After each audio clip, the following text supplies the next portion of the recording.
Shalom semuanya. Shalom. Puji Tuhan. Terima kasih Bapak Ibu yang di rumah, yang mengikuti siaran langsung melalui Facebook. Bapak Ibu yang ada di tempat ini, apa kabar semuanya? Kami bersyukur karena kasih setia Tuhan yang sungguh luar biasa yang telah memberikan kepada kita semua.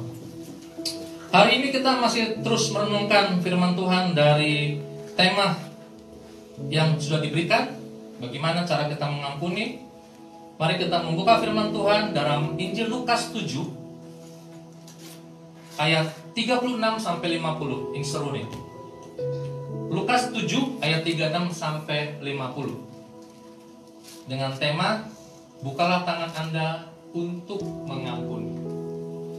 Lukas 7 ayat 36 sampai 50. Kalau Bapak Ibu sudah ketemu, baik yang di gereja maupun di rumah, saya akan membaca buat kita semua. Bapak Ibu bisa perhatikan Alkitab masing-masing. Saya ulangi lagi, Injil Lukas pasal 7 ayat 36 sampai 50. Begini bunyi firman Tuhan. Yesus diurapi oleh perempuan berdosa. Seorang Farisi mengundang Yesus untuk datang makan di rumahnya. Yesus datang ke rumah orang Farisi itu, lalu duduk makan. Di kota itu ada seorang perempuan yang terkenal sebagai seorang berdosa. Ketika perempuan itu mendengar bahwa Yesus sedang makan di rumah orang Farisi itu, datanglah ia membawa sebuah buli-buli pualam berisi minyak wangi. Sambil menangis, ia pergi berdiri di belakang Yesus dekat kakinya, lalu membasahi kakinya itu dengan air matanya dan menyekanya dengan rambutnya. Kemudian ia mencium kakinya dan meminyakinya dengan minyak wangi itu. Ketika orang Farisi yang mengundang Yesus melihat hal itu, ia berkata dalam hatinya, jika ia ini nabi, tentu ia tahu siapakah dan orang apakah perempuan yang menjamahnya ini. Tentu ia tahu bahwa perempuan itu adalah seorang berdosa. Lalu Yesus berkata kepadanya, Simon, ada yang hendak kukatakan kepadamu. Sahut Simon, katakanlah guru. Ada dua orang yang berhutang kepada seorang pelepas uang. Yang seorang berhutang 500 dinar, yang lain 50. Karena mereka tidak sanggup membayar, maka ia menghapuskan hutang kedua orang itu. Siapakah di antara mereka yang akan terlebih mengasihi dia? Jawab Simon, aku kira dia yang paling banyak dihapuskan hutangnya. Kata Yesus kepadanya, betul pendapatmu itu. Dan sambil berpaling kepada perempuan itu, ia berkata kepada Simon, engkau lihat perempuan ini? Aku masuk ke rumahmu, namun engkau tidak memberikan aku air untuk membasuh kakiku. Tetapi dia membasahi kakiku dengan air mata dan menyekanya dengan rambutnya. Engkau tidak mencium aku, tetapi sejak aku masuk, ia tidak henti-hentinya mencium kakiku. Engkau tidak meminyaki kepalaku dengan minyak, tetapi dia meminyaki kakiku dengan minyak wangi. Sebab itu aku berkata kepadamu, dosanya yang banyak itu telah diampuni, sebab ia telah banyak berbuat kasih. Tetapi orang yang sedikit diampuni, sedikit juga ia berbuat kasih.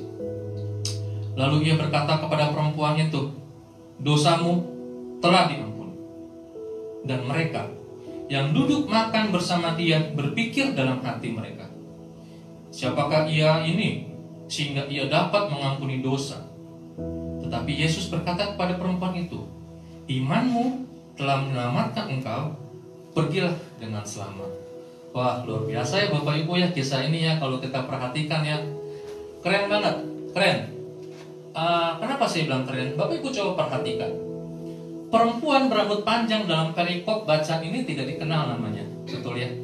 Dia nggak sebut namanya, entah namanya Susi, entah namanya Maria, entah namanya Lucy, entah namanya Amanda, entah namanya Cynthia, nggak ada.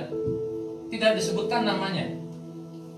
ia hanya disebutkan perempuan yang terkenal sebagai seorang berdosa. Itu jelas pada ayat 37a dan ayat 39. Bapak Ibu bisa perhatikan di Alkitab masing-masing. Atau hanya disapa dengan perempuan itu. Ya, ayat 37b juga mengatakan perempuan itu. Nah, saudara, hal ini sangat berbeda dengan Simon yang merupakan anggota Farisi, sebuah kelompok yang sungguh elit, terkemuka dan tersohor. Ya, perempuan itu bahkan tidak berbicara sepatah kata pun dalam kisah ini. Ia diam, ia bungkam. Tidak hanya nameless atau tanpa nama, tetapi juga speechless atau tanpa sepatah kata. Ya, inilah yang kita tahu sejauh ini. Ia bukan siapa-siapa, gak ada orang kenal. Siapa dia? Berani-berani datang ke rumah orang elit, ibaratnya ketua partai gitu ya. Siapa dia datang-datang ke rumah gue? Tiba-tiba datang. Akan tetapi Bapak Ibu coba perhatikan, sesungguhnya perempuan ini berbicara sangat banyak dalam pesta yang tentu sangat ramai itu. Bukan dengan kata-kata, ya, melainkan dengan bahasa tubuhnya atau body language, melalui tangisan, betul? Serta sikapnya yang berani datang untuk menjumpai Yesus. Lalu apa lagi? Menuangkan minyak ke kaki Yesus dan mengusapnya dengan rambutnya. Ini bahasa tubuh yang dia berikan. Dia nggak ngomong, tapi dia membuktikan, menyatakan, aku ini bukan siapa-siapa. Seperti itu. Saudara, semua tangisan, semua tindakannya itu seolah-olah ingin mewakili kata-kata yang hendak ia sampaikan. Yesus, aku ini bukan siapa-siapa. Banyak orang menolak saya. Aku takut. Saya malu. Namun lebih dari itu Bapak Ibu, ia sesungguhnya juga ingin berkata bahwa saya sudah dianggap bukan siapa-siapa. Entah di keluarga saya, entah di masyarakat, entah di kantor, entah di sekolah, entah di mana-mana, saya sudah nggak dianggap. Betapa hinanya hidup saya. Mungkin kalau Bapak Ibu berada di posisi dia, satu-satunya jalan keluar apa?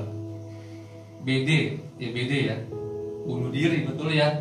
Orang nggak dianggap lagi, tidak ada yang menganggap sama sekali. Coba seandainya di gereja ini, contoh, gereja itu hadir untuk menerima siapa saja, betul ya. Tapi coba seandainya ada gereja yang melihat-lihat, maaf kamu nggak bisa masuk, nggak pakai sepatu, pakai sandal jepit, nggak boleh, mohon maaf. Ada gereja seperti itu. Oh maaf, kamu nggak bawa handbag, keren ya, handbag. Kamu bawa kresek, sorry, mohon maaf. Oh handphone kamu cuma Android biasa, Samsung yang lama. Maaf, ini gerejanya iPhone. Loh ya ada kadang-kadang seperti itu kan. Loh, betul nggak Bapak Ibu? Ada kita menjumpai sama seperti, makanya saya bilang keren. Ini cerita ini sudah 2000 tahun yang lalu. Yesus sudah bangkit 2000 tahun yang lalu, tapi kita belum bisa bangkit dari hal-hal seperti ini. Ngeri banget loh. Ngeri. Saya pernah menghadapi gereja seperti itu. Alasannya begini, takut jangan-jangan nanti dia mau bikin, mohon maaf ya, tindakan-tindakan yang gak terpuji. Loh kenapa takut? Kenapa kita merasa takut sama orang asing? Nah saudara, perempuan ini ingin bercerita tentang dunianya. Perempuan ini ingin bercerita tentang masyarakatnya. Dan mungkin juga dia ingin bercerita tentang klien-kliennya yang melalui semua hal itu. Ia ingin menyampaikan tentang manusia yang selalu menyingkirkannya saat mereka sedang tidak menikmati tubuhnya. Ironis sekali. Dan yang terjadi adalah sebuah mekanisme eksklusi. Perempuan perempuan itu dieksklusi atau dikeluarkan. Mekanisme eksklusi ini muncul ketika seseorang dianggap tak layak, kemudian direndahkan, dan akhirnya dikeluarkan dari kelompok. Lo nggak layak, lo ini kelompok elit bro, ya. Lo nggak punya kemampuan. Ini tim basket, orangnya tinggi-tinggi, minimal 180, lo 165, sorry, misalnya gitu ya. Ini tim mobil Ferrari R3, aduh minggir. Misalnya begitu, ya enggak? Di teman-teman, eksklusif, disingkirkan. Mekanisme semacam ini memunculkan sebuah kelompok eksklusif, seperti yang dipertontonkan oleh kaum Farisi. Nah, kata Farisi sendiri itu dalam bahasa Ibrani itu memakai kata perushim, yang berarti terpisah. Nah saudara, mengerikan memang kalau kita menghadapi situasi seperti ini. Dan itu terbukti loh, zaman ini zaman eksklusif. Banyak orang yang dikeluarkan dari kelompoknya, dari timnya, karena dia gak mempunyai apa-apa. Betul ya? Banyak loh, banyak banget.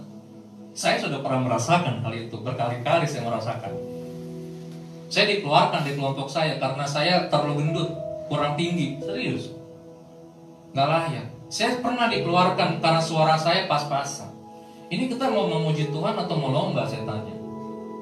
Kalau kita mau memuji Tuhan, suara apapun yang kita miliki, ambil dia, jangan dikeluarkan. Kita bukan pentas, bukan lomba. Beda kalau lomba, betul ya. Kalau lomba kan kita akan memperebutkan sesuatu, hadiah di situ. Tapi ini kita memuji Tuhan. Kenapa kelompok vokal grup mengeluarkan anggotanya yang suaranya tidak merdu? Eksekutif banget. Nah saudara, kalau begitu, yang lain bagaimana dong? Mereka yang berada di luar lingkaran akan dibuang. Mereka yang ada di luar lingkaran akan disingkirkan. Jika dibutuhkan, baru dimanfaatkan. Entah mungkin tenaganya, ya, entah mungkin relasinya, entah mungkin ya minimal tenaga lah ya. Betul ya Bapak Ibu ya. Minimal tenaga kita diperas. Betul ya. Suruh cuci mobil, suruh ngantar baju ke laundry, suruh ngangkat galon air ke lantai 3, suruh beli makanan nasi padang. Energi kita dihabiskan karena dia nggak mau keringet-keringetan, bau bro katanya. Gue biasanya di AC, kita manfaatkan aja dia. Nah saudara yang terkasih dalam Tuhan Yesus, mereka menganggap dirinya sebagai orang-orang pilihan.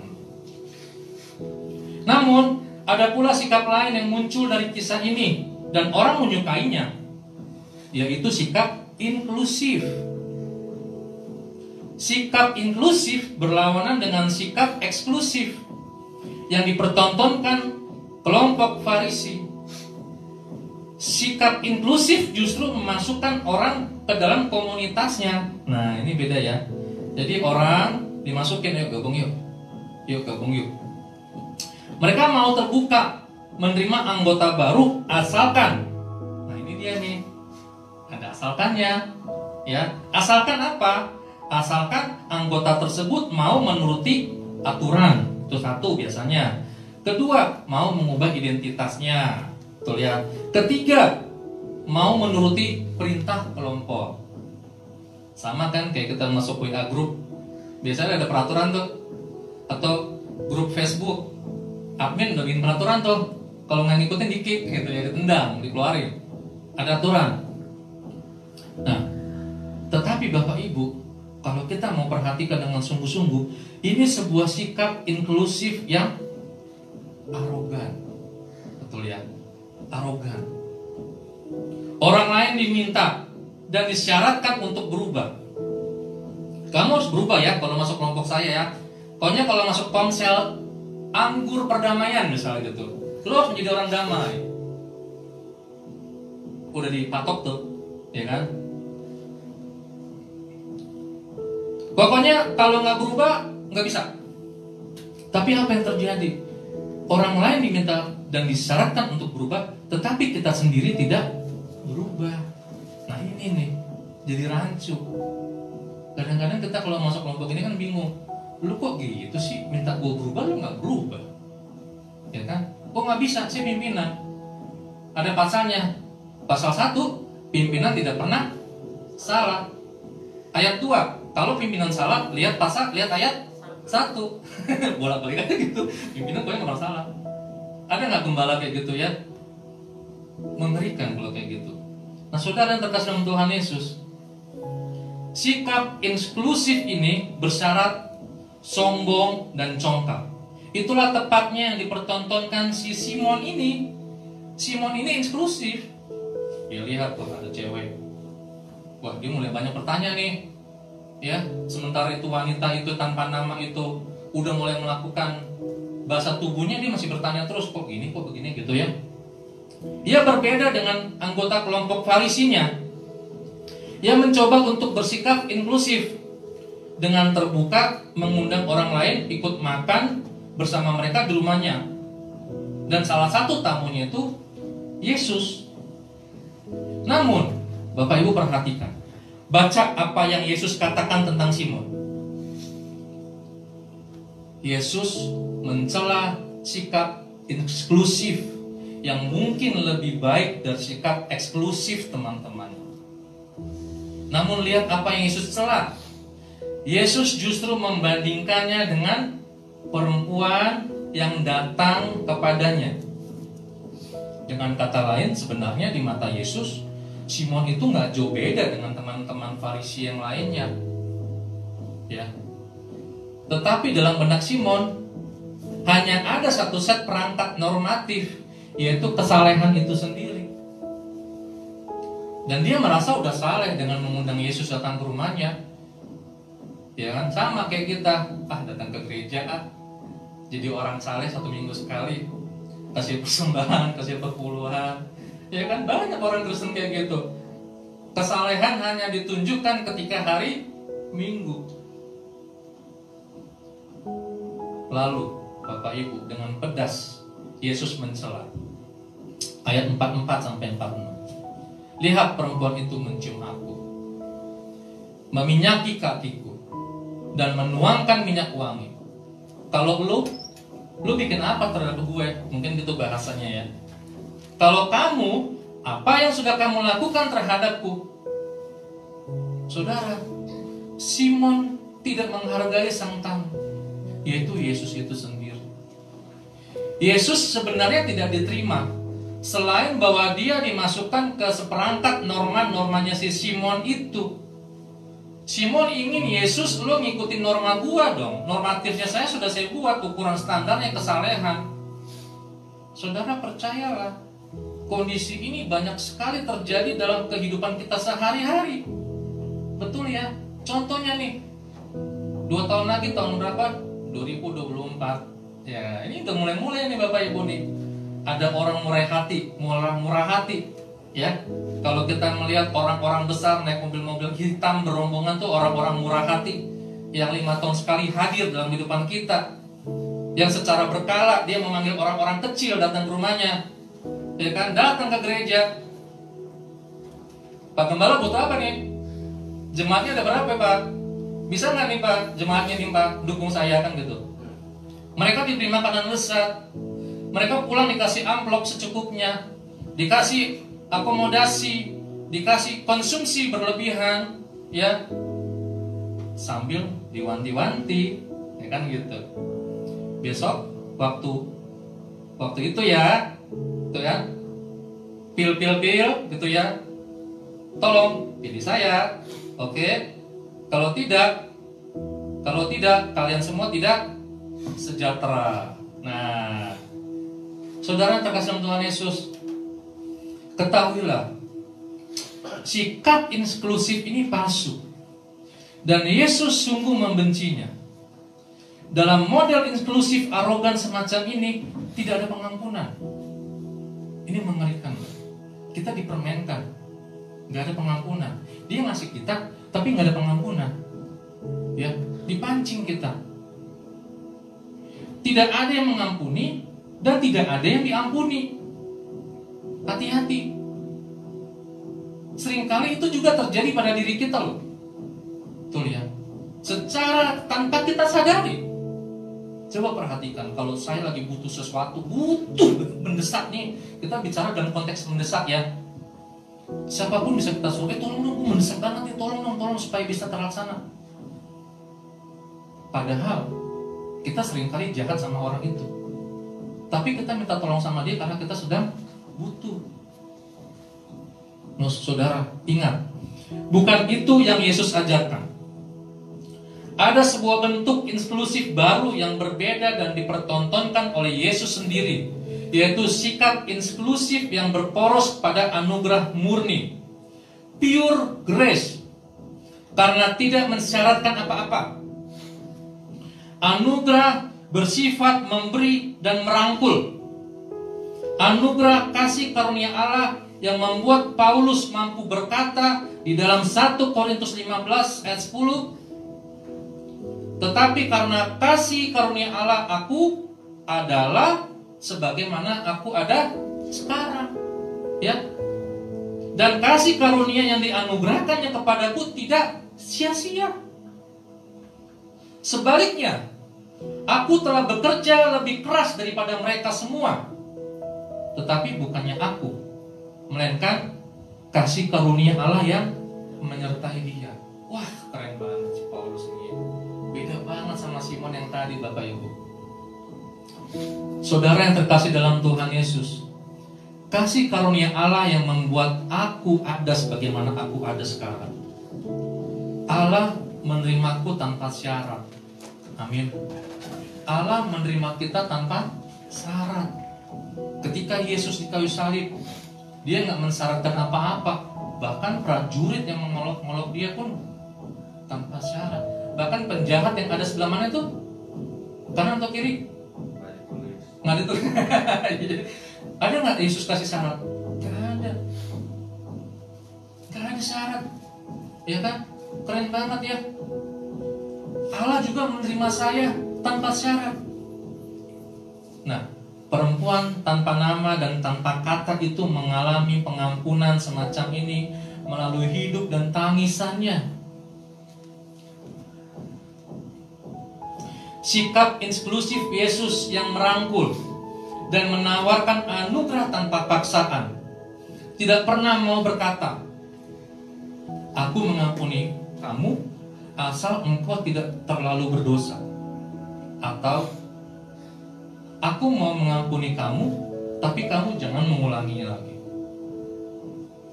Yesus justru ingin mengatakan, ini kedua tanganku, sambutlah. Bentangkan tanganmu dan mari kupeluk engkau. Luar biasa ya Bapak Ibu ya. Inilah pengampunan yang Yesus berikan kepada semua manusia berdosa. Sebuah pengampunan membuat seseorang menjadi bebas. Kemudian ia pun bebas mengampuni orang lain. Simon tidak mungkin menerima perempuan itu karena hidupnya justru menolak pengampunan Allah. Betul ya? Ada kan orang seperti Simon ini dalam kehidupan kita sehari-hari? Ada. Gue gak mau datang gereja, kenapa bro? Ada itu. Lah katanya lo udah ngampuni. Iya tapi gue gak mau. Kenapa? Itu lo belum mengampuni. Enggak, gue udah ngampuni tapi gue gak mau ketemu. Aneh ya. Bisa seperti itu, bisa. Disimpan masih, tapi dia gak lepas. Ya, coba Bapak Ibu perhatikan. Masih disimpan, masih digenggam erat. Kayak orang megang bunga mawar. Tahu bunga mawar ya? Bunga mawar itu kan berduri batangnya.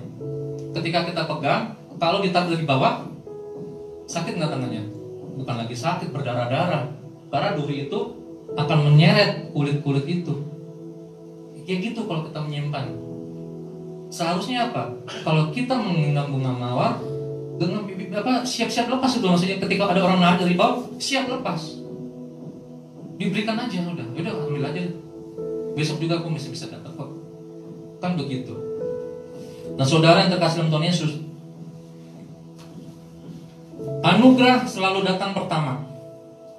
Rangkulan ilahi selalu datang terlebih dahulu.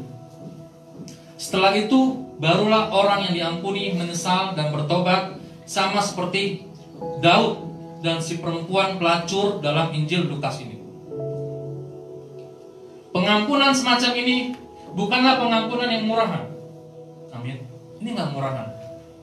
Pengampunan ini mahal, karena menuntut pertobatan dan perubahan. Sama seperti Nabi Nathan yang dengan tegas berkata kepada Daud di dalam 2 Samuel 12 ayat 7, "Engkaulah orang itu." Maka apa yang terjadi? Daud bertobat.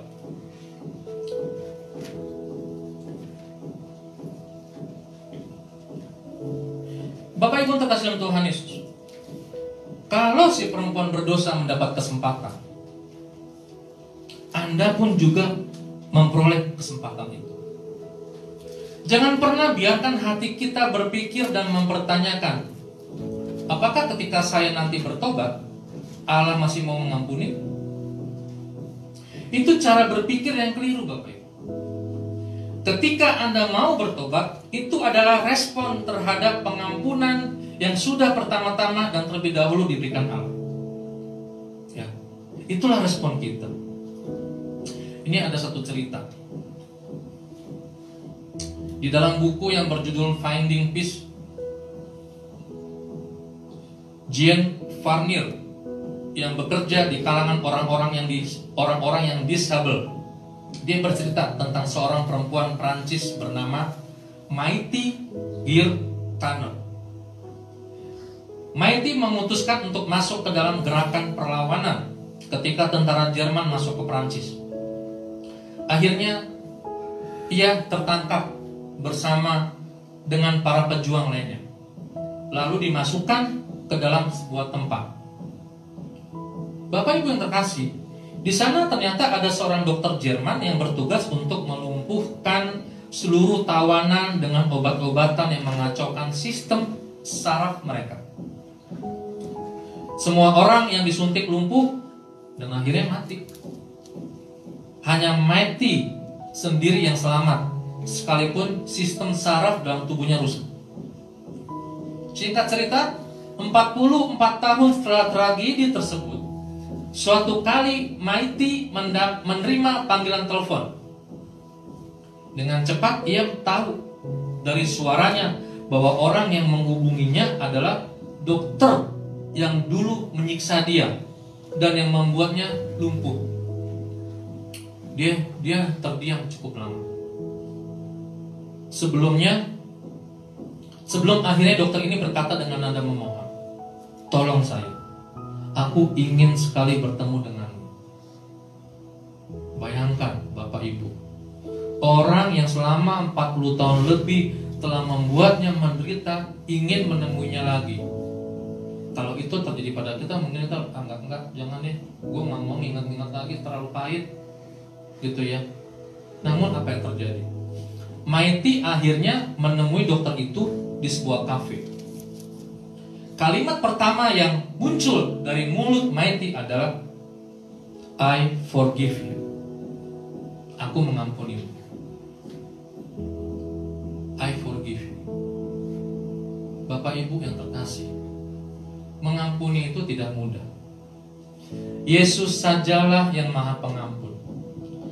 Namun Anda bukan Yesus, saya bukan Yesus. Kita hidup dalam kebencian yang mengakar, ya. Kita hidup dalam masyarakat yang memiliki rasa kebencian yang mengakar, seperti penyakit kanker yang tidak akan pernah bisa pulih kecuali kita membiarkan diri menjadi pengampun. Nah, pagi hari ini saya ingin mengajak kita, ada 4 langkah ketika rekonsiliasi ini terjadi, dan itu pula yang Yesus tunjukkan pada ayat ini. Yang pertama, langkah pertama, rekonsiliasi selalu berawal dari seseorang yang berinisiatif membuka tangan. Betul ya? Kalau kita mau mengampuni orang lain, maka kita harus membuka tangan terlebih dahulu. Ketika kita membuka tangan, kita mau terbuka, sekaligus kita mau siap-siap terluka. Betul nggak? Siapa tahu saat kita terbuka, ia justru menempelin kita. Ya kan? Benar nggak? Kita buka tangan nih, ya gua ampuni lo. Tapi tiba-tiba kita dipukul dari dia. Wah. Ya kita harus siap. Malunya luar biasa, apalagi sakitnya. Akan tetapi Bapak Ibu, tidak pernah ada pengampunan tanpa seseorang mau membuka tangannya terlebih dahulu. Gak akan ada tuh. Percaya sama saya. Sama seperti anak manusia yang membuka tangannya. Ya. Bahkan Yesus membuka hidupnya menjadi manusia untuk mati di kayu salib. Dengan demikian harus ada yang berinisiatif. Kalau nggak ada yang berinisiatif, sampai kapanpun konflik ya tetap konflik.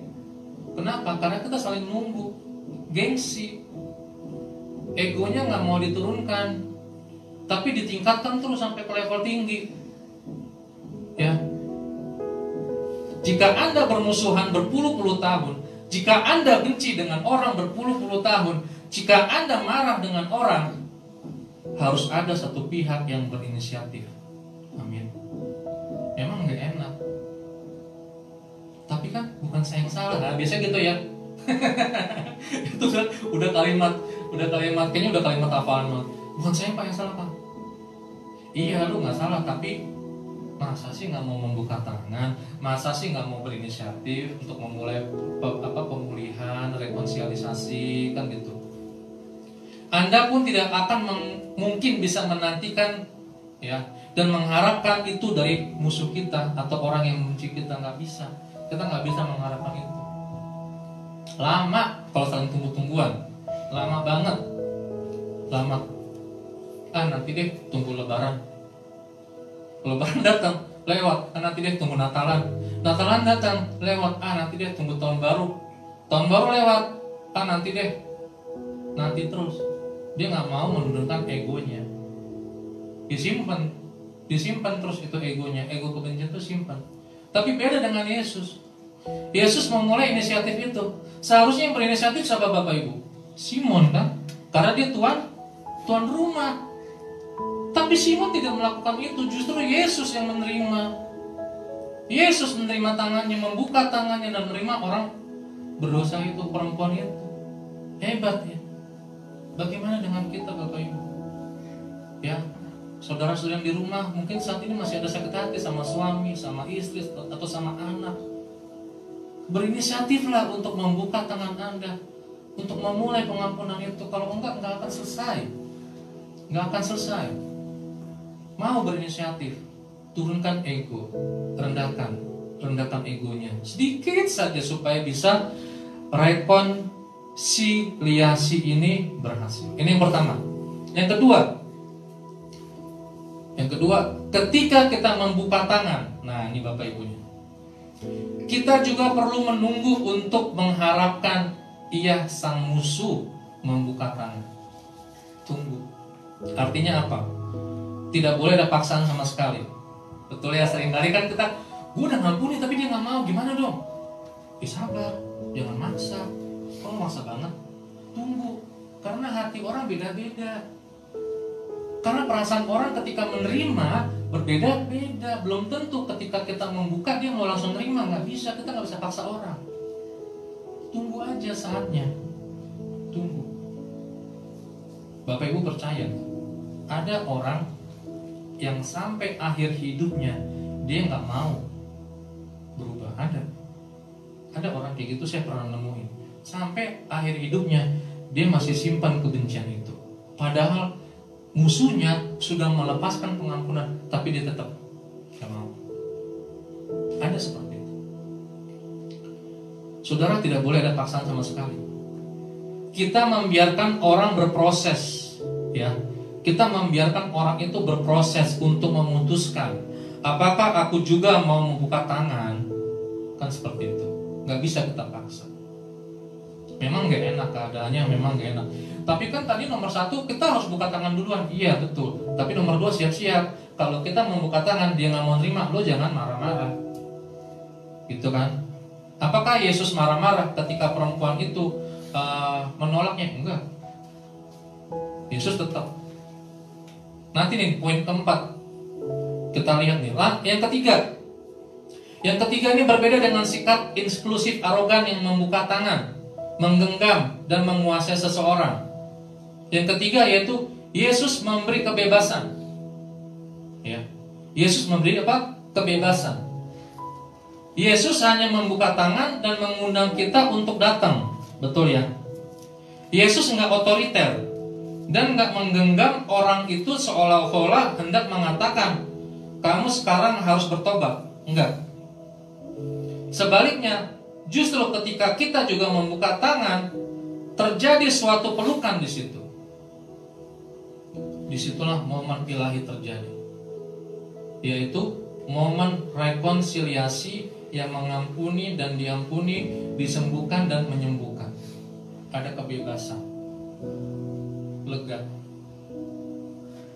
Saudara, itulah kebebasan rohani yang harus kita lakukan dalam kehidupan kita setiap hari. Itulah bukti orang sudah dewasa. Gak banyak nuntut. Dia tahu diri, tahu jam gereja jam 7.30, tahu dia siap-siap pagi-pagi, tahu dia sudah mempersiapkan segala sesuatunya, ya, sehingga tidak terjadi kecelakaan di tengah jalan. Kadang-kala saya paling kesal tuh kalau ngeliat motor ugal-ugalan, kebut-kebutan nyenggol orang, lalu alasannya gini, maaf saya buru-buru. Woi, lo buru-buru, orang celaka. Betul ya, banyak kayak gitu loh. Seharusnya apa? Kamu mempersiapkan diri. Susun, kalau tahu masuk kantor jam 7, bangun jam 4:30 dong. Kalau tahu jarak dari rumah ke kantor 30 km, sudah harus dipertimbangkan segala sesuatunya. Kan begitu. Ini langkah ketiga Bapak Ibu. Dan langkah keempat, nah ini juga penting banget. Kita perlu membuka tangan kembali.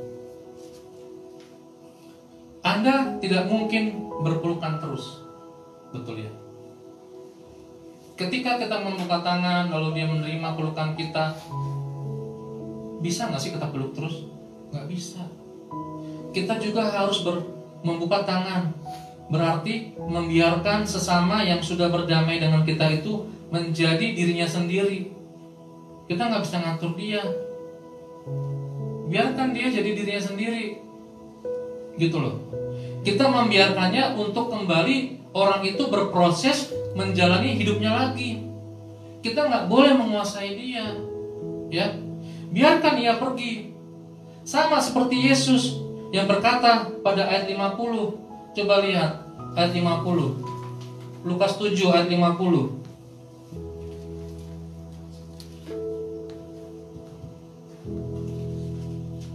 Ayat 50 saya baca ya.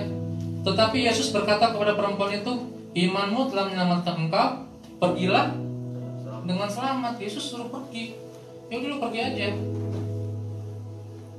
Saudara, tidak ada jaminan perempuan itu akan berbuat dosa lagi atau tidak. Nggak ada jaminan. Tapi apa yang Yesus lakukan? Yesus membiarkannya mengikuti proses yang menjadi hak dirinya dengan risiko dan konsekuensi apapun. Kalau kita berpikir ada nggak sih resikonya dia kembali lagi ke jalan yang salah? Ada, itu terbuka. Tapi kita nggak bisa. Itu dirinya dia. Yang penting gue udah berikan pengampunan gitu loh. Inilah sebuah sikap eksklusif yang baik Bapak Ibu. Jadi kita nggak nahan-nahan orang.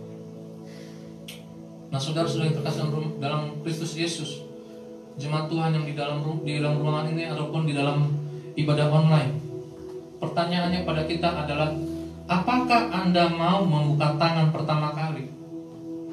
Itu nggak mudah. Apakah Anda mau membuka perdamaian terhadap istri? Apakah Anda mau membuka perdamaian pertama kali terhadap suami?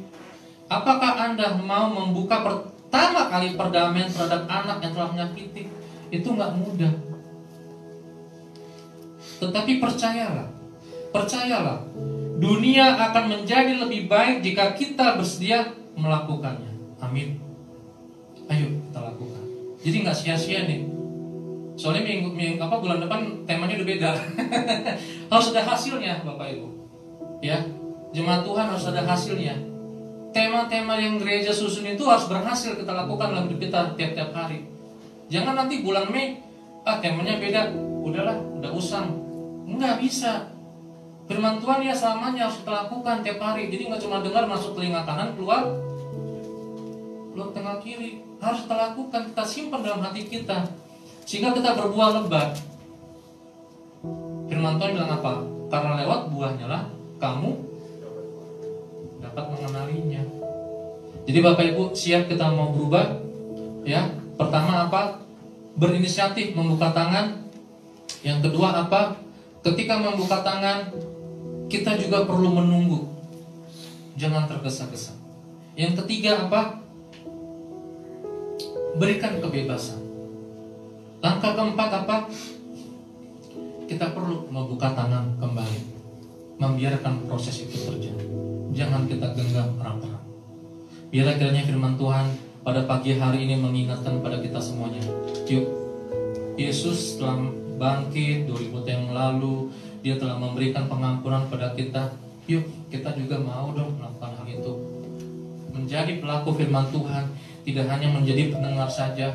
Bapak Ibu pulang dari gereja ini, lakukan firman Tuhan ini. Bapak Ibu yang ada dalam layar Facebook ketika mendengarkan, lakukan firman Tuhan ini dalam kehidupan sehari-hari, sehingga lewat buahnya lah orang melihat kita. Mari kita renungkan firman